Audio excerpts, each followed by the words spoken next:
Samantala, good news para sa mga residente ng Caloocan. Mabibili na ang 20 pesos na kada kilo ng bigas. Ang detalye sa report ni Catherine Landicho.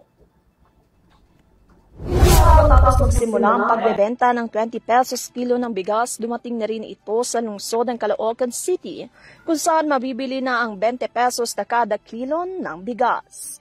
Mabibili na ang 20 pesos na kada kilo ng bigas sa Maypaho Public Market, South Caloocan at Phase 9 Bagong Silang Public Market, North Caloocan. Ito ay para sa mga senior citizen, solo parents, PWDs at 4-piece beneficiaries. Bawat individual ay maaaring bumili ng 5 hanggang 10 kilo lamang at kailangan magpakita ng kaukulang ID ng senior, PWD, solo parent o 4-piece. Bukod sa 20 pesos na bigas ay meron din mas murang bigas sa parehong pamilihan ng Maypaho Market na aabot sa 35 pesos kada kilo at Bagong Silang Market naman sa 33 pesos, 35 pesos at 43 pesos kada kilo.